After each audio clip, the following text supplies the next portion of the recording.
Hello, everybody. This is Mark Hutten. Welcome to the show. What are we going to call this show? Yeah, I don't know. This is my first show, and so I don't. Do we want to call it the Mark Hutten Show? The Asperger's Q&A? I don't know. This is going to be an ongoing weekly radio show that has to do with autism spectrum disorders. And I don't really know the direction we're going to go with this. We'll kind of play it by ear and go in the direction that our listeners pull us. How about that? So if you're an adult with Asperger's or high-functioning autism or PDD or whatever, if you're a parent of a child on the spectrum, then this is going to be, hopefully, information that will be helpful to you. You can email me. My email is on myaspergerschild.com.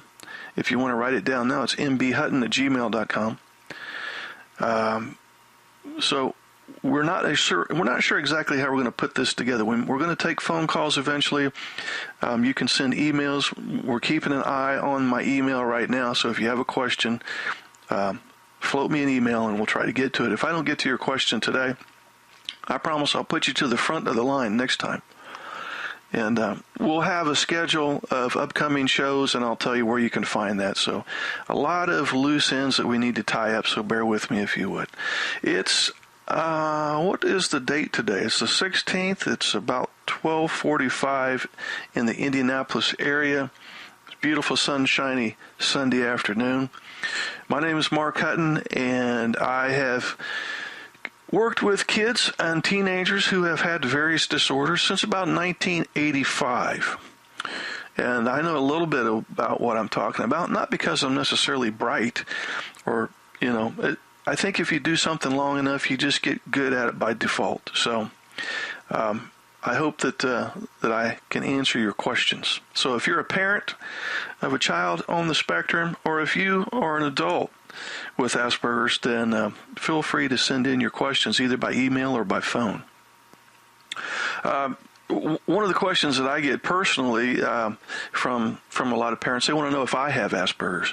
And to be honest with you, I honestly don't know, and really don't give a hoot whether I do or not. I think I have some Aspie traits, to be totally honest with you. But it seems like whatever particular group of clients that I work with, I feel like I may have a touch of that.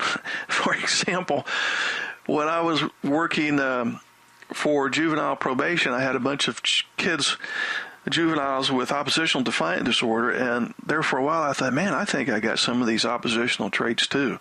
I think I have a touch of ADHD too. I was working with some borderline personality clients back in the day, and I could swear to God I've got some borderline personality traits. So it's like whoever I work with, I start thinking, maybe I've got some of these traits. And you know what? I probably do. I probably got a little bit of everything. I don't think I'm schizophrenic. I don't hear voices. Actually, I do hear voices. I hear my wife screaming at me from the other end of the house because I left the toilet seat up. But no, I don't know. I think a good counselor is somebody who can relate to everybody no matter what their problems are. So I hope I'm in that ballpark. At any rate, in the answer to your, do I have Asperger's? I don't know if I have Asperger's.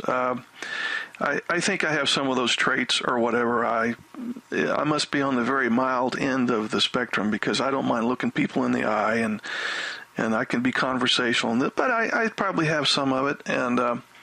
But I think my heart leads me to work with clients in that realm, in the autistic realm. I don't know why. It's a spiritual thing perhaps, but I feel pulled to work with those parents and children.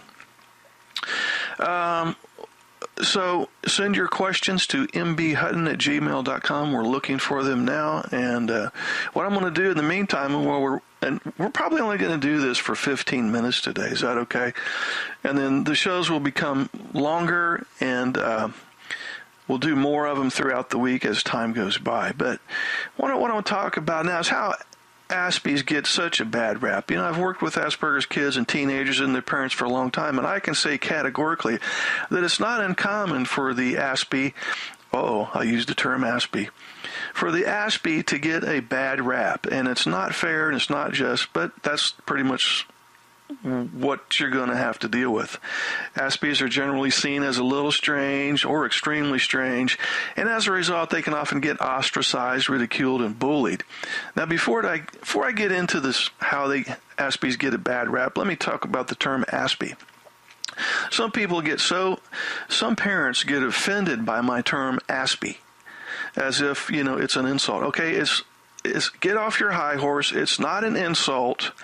It's a term of endearment. Okay, I call my wife Punker. So, and I do that because I love her and it's a cute term. So if you're offended by the term ASB, I apologize up front. I don't know what to tell you. Hit the stop button and go feed your cat or something. I don't know. But I'm going to be using that term. So you may as well get used to it if you're going to listen to my show. Also, people don't like me when I use the term kids. Okay, same story. I use kids. I say ASB. It's because I love kids and I love ASB. So there you go. Anyway, having said all that, there's some reasons why your ASB doesn't get the acceptance that he deserves, okay? For example, most Asperger's children and teenagers are very smart. They study hard, they respect authority, but that's not cool. That is so not cool.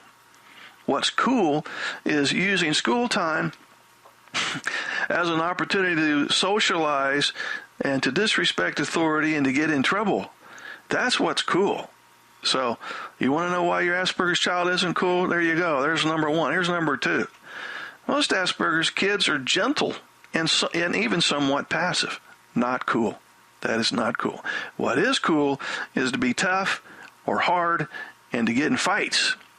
So, there's another reason why your ASB is a nerd. Okay? Most ASBs are talented. But being a clarinet player in school, oh boy, that is so dorky. But to be in sports now, that's cool. That's cool, even though you don't use your brain much in sports. Now, most Asperger's children have a childlike innocence, okay? That's a bad trait to have if you don't want to get your head knocked off. Being childlike, I'm not saying being childish. There's a difference. Being childlike, that's not cool. To be cool, you have to act older than your age. You have to go around playing tricks on people. You have to make jokes about people and insult them. That's cool, okay? Most Asperger's kids and teenagers can make amazingly loyal friends. But how nerdy is that, okay? The cool thing to do is to have a bunch of acquaintances to hang out with, and you take advantage of them as much as possible. Now that's cool. Okay? So that's why ASBs get a bad rap, because they're smart, they study hard, they respect authority, they're fairly gentle, and talented, and they have this childlike innocence that I'm talking about, and they make very loyal friends. Okay? The neurotypical crowd, or the people without high-functioning autism or Asperger's, they don't roll like that. That's not their style. So, do you want to be Asperger's-like, or do you want to be cool? I don't know. You have to take a pick. We're going to take a 30-second break here. We'll be right back.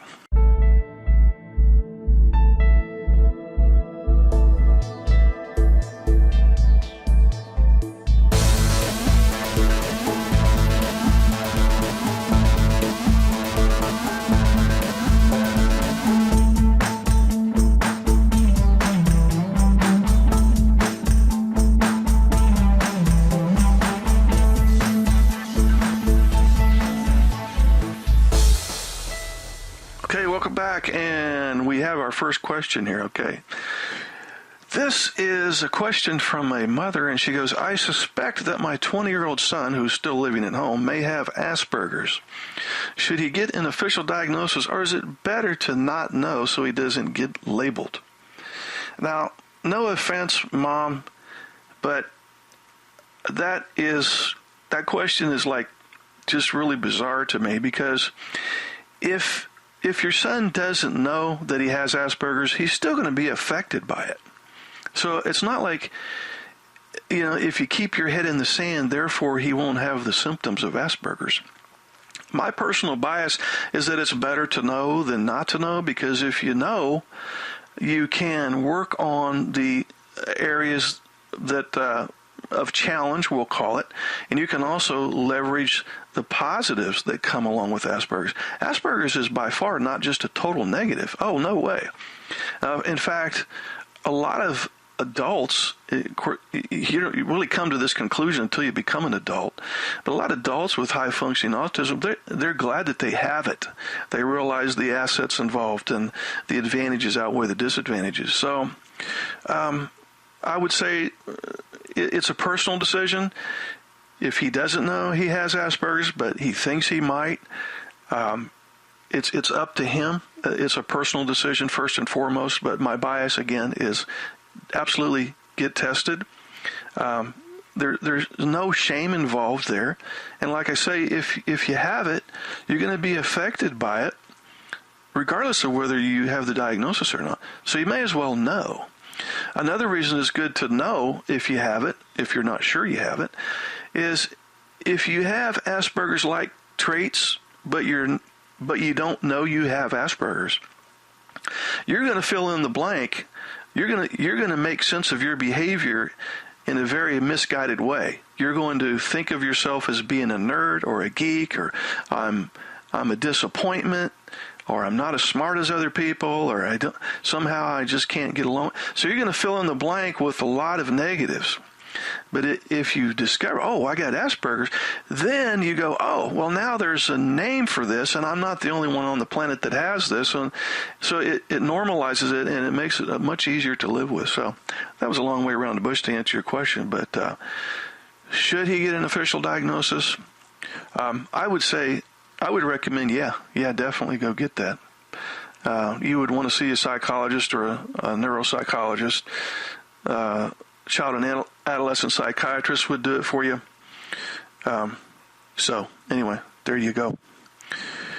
My website is myaspergerschild.com, and the link is not up there yet, but you'll be able to go down there here within the next week or so, and you'll see a link on the right side of that page that's going to say that, I don't know what we're going to call this, though.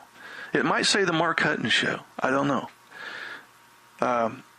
I'm waiting to hear what you guys want to call it, you, the listeners. And then we'll call it something, and we'll put a link over there to it. Okay. Let's see. Do we want to take a phone call? Okay, we're going to take another 30-second break. This show is probably not going to be very long today because we're still working out the kinks. So if you're listening to this, especially if you're listening today, September 16th, 2012, you're hearing it for the first time. We'll be right back.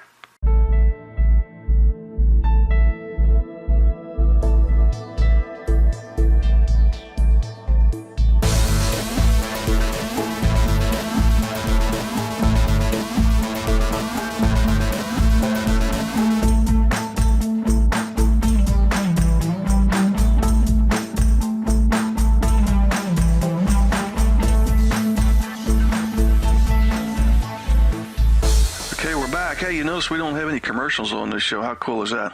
Okay, we're going to take the next question. It's an email.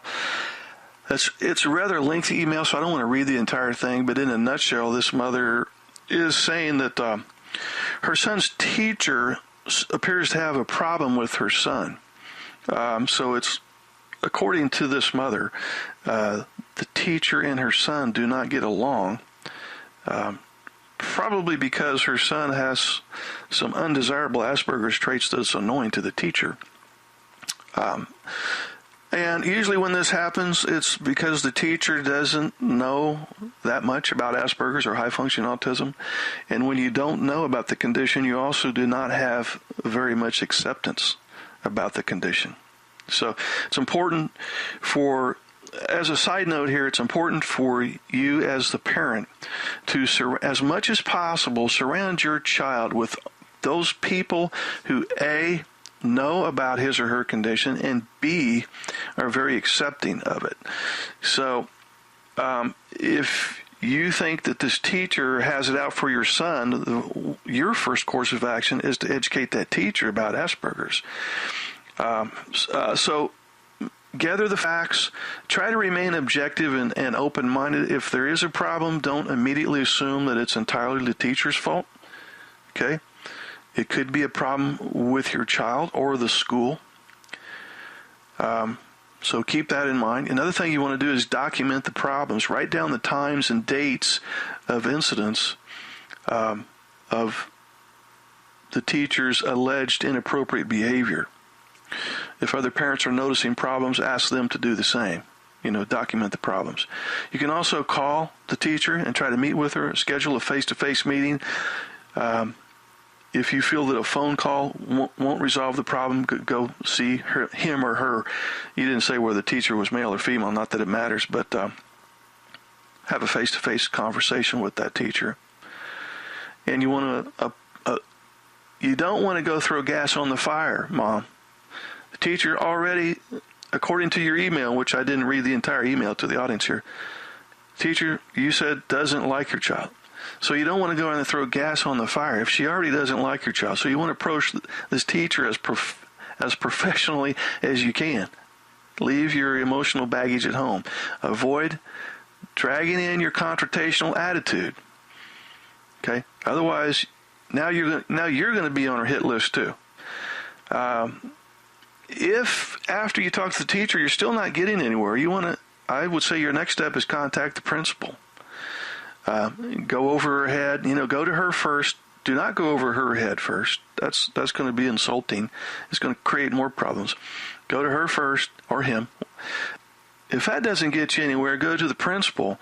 If that doesn't get you anywhere, you want to contact the district superintendent and let them know what your child is saying in the way of how he's being treated at school. Okay? I could talk all day on this, but that gets you in the ballpark, okay? Okay, we got another question, and this is from a neurotypical female adult who is contemplating dating a man with Asperger's. And again, it's a lengthy email, so I'm not going to read the whole thing, although there is one important paragraph here. She says, I'm a bit concerned. Oh, wait a minute, let me back up. This is a quote, a portion of her email. She says, after I told my girlfriend about Asperger's, she told me a story of her former mate who was also an Aspie. She had met him on an online dating site and they hit it off nicely, after which she discovered he was unfaithful to her. I'm a bit concerned of the identical thing happening. So she's contemplating, she's found out that this guy has Asperger's. She talked to her girlfriend about it. Her girlfriend did not have a good experience with an Asperger's man, and now she's a little concerned. Well, first thing is Asperger's it's not something that goes away. I mean, I don't want to sound like I'm trying to talk you out of dating this guy, because I'm not. But you have to understand that Asperger's is a permanent situation, and if you just started dating this guy, you're going to have to give the relationship time to develop, because an Asperger's man needs time to himself, and that may or may not be a problem for you. But you got to know that up front. He's not going to warm up to a high commitment relationship real fast. If you're serious about this guy, you need to learn about Asperger's and how the Asperger's man is different with respect to how he relates to people in general, but especially the opposite sex. You can't expect a relationship along normal lines, okay? Not going to happen. Whether a person cheats depends on a lot of things. I know your girlfriend said that her Asperger's man cheated on her. I wouldn't avoid dating this guy based on her experience. Whether a person cheats depends on a lot of things, and it's just not logical to say that because a person with one characteristic, in this case has Asperger's, that therefore all Asperger's men cheat. So Asperger's has nothing to do with cheating. Actually, Asperger's men are really loyal. So you need to research Asperger's, but one thing I don't think you need to be concerned about is him cheating on you. There may be other concerns, but that's not going to be one of them. Okay? So the most important thing you could do is forget what you heard from your girlfriend, and secondarily, research Asperger's, and thirdly, give him time and space. Don't expect him to want to ramp up this relationship as fast as you want it to go, okay? Short break and be right back.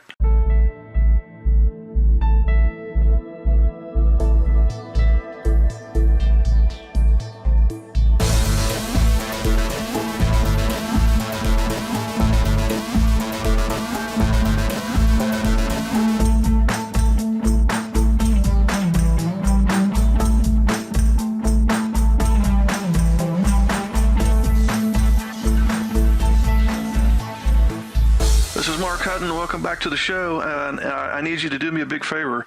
I need you to send me an email at mbhutton@gmail.com. If you don't have a pencil, just go to myaspergerschild.com. You'll find my email there. And I would like for you guys to give me some ideas about what to call this show. It's a radio show. We're going to do this weekly. We'll get better at it as we go. This is the first show today. We're probably only going to go 20 minutes today, but we'll probably go 30 minutes eventually. Probably won't go much over that because I'll probably put you to sleep if we go longer than 30 minutes. But this is a show for people affected by autism spectrum disorders. If you're an adult on the spectrum, or if you're a parent who has a child on the spectrum, send me an email with your question. I only got to 2 or 3 questions today. If I missed your question, I'll put it to the front of the line and we'll answer it first next time. And I'm going to have information up on my site, which is myaspergerschild.com. I'll have information up there about when the next show is, how you can ask questions, and also there'll be archives up there. So if you missed the show today, you'll be able to listen to the recording of it, and you should also be able to download it.